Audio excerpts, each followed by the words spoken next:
جربتوها ولا مازال؟ اليوم غادي نشارك معكم اكثر وصفه تركيه دايره ترند هاد الايام. شفتها وعجبتني، خصوصا مكوناتها لقيتهم موجودين عندي، وبلا عجز مني غادي نجربها معكم ونقول لكم رايي فيها بكل صراحه. على بركه الله ندوزو مباشره للوصفه ديالنا. اول حاجه غادي نحتاجوها هي البسكوي. خدموا باي نوع كتفضلوه. بالنسبه لي انا كان عندي هاد الصابلي هو اللي خدمت به. خديت جوج ديال الباكيات ديال الصابلي وجبت هاد المول المربع. من الافضل ديروا مول مربع باش هكا ملي تستفوا البسكوي ديالكم يجيكم ساهل في التستاف. القطر ديال المول اللي استعملت 28 سنتيم. الا كان عندكم مول ديال 26 حتى هو كيجي هو هذاك. المهم كنستف البسكوي ديالي وغادي ناخذ واحد الحبه كبيره ديال التفاحه اللي كانت متوفره عندي. الا ما كانش عندكم تفاح كبير غادي تاخذوا واحد جوج ولا ثلاثه تفاحات، المهم عينكم ميزانكم على حساب المول اللي استعملته. كتقطعوهم شرائح بهذا الشكل هذا وكدوزو تستفوهم فوق البسكوي كيف ما درت انا بهذه الطريقه هذه، لا زياده ولا نقصان. كنرش عليهم واحد شويه ديال القرفه، واللي ما كتعجبوش القرفه يدير الفاني او لا زهره البرتقال. كنخليهم على جنب وندوز ناخذ واحد لوبول كندير فيه جوج ديال البيضات اللي كيكونوا بدرجه حراره المطبخ، قبيصه ديال الملحه وكيس ديال الفاني. بالنسبه للسكر غادي ندير غير ربع كاس ديال السكر، تقدروا ديروا حتى نص كاس. انا جاتني الحلاوه هي هذيك. كنخلط كلشي بالتراب اليدوي حتى كينسجموا مع بعضياتهم. من بعد كنضيف كاس ديال الدقيق. المكونات مضبوطه مليون في المية، تقريبا واحد 100 غرام ديال الدقيق اللي ضفنا. كنخلط كلشي حتى كينسجم. من بعد كنضيف واحد الكيس ديال خميره الحلويات، الوزن ديالها 8 اولا 7 غرام اللي متوفر عندكم. واخر حاجه ضفتها هي 3 المعالق كبار ديال الحليب اللي كيكون سائل ويكون بدرجه حراره المطبخ.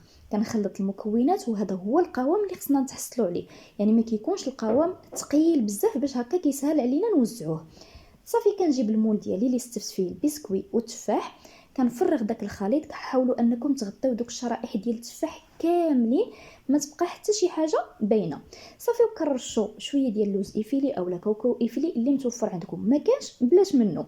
ومباشره كنمشيو للفران اللي كيكون سخون من قبل على 180 درجه من التحت ومن الفوق. بالنسبه للفرن الكهربائي خدمت المروحه. كندخل هذا المول ديالي من التحت، كنخليها طيب، راه ما كتاخذش وقت طويل نهائيا، خدات معايا 15 دقيقه فقط. بالنسبه للفرن الغازي عافيه مهيله حتى كطيب لكم طيب وتحمر وتخرجوها، يعني ما تخليوهاش طيب بزاف في الفران.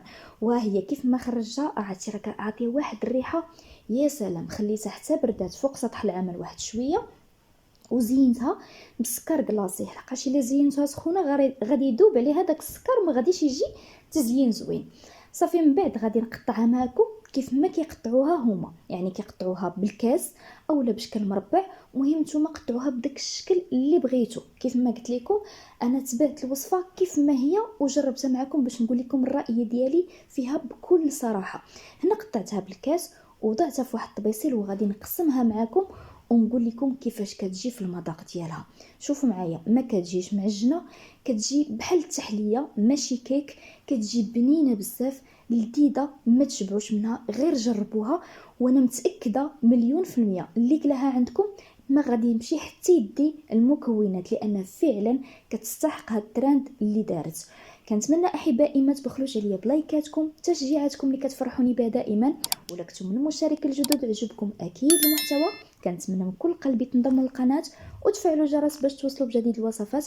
ودابا بقى لي نقول لكم غير خليتكم على خير الى فيديو جديد ان شاء الله.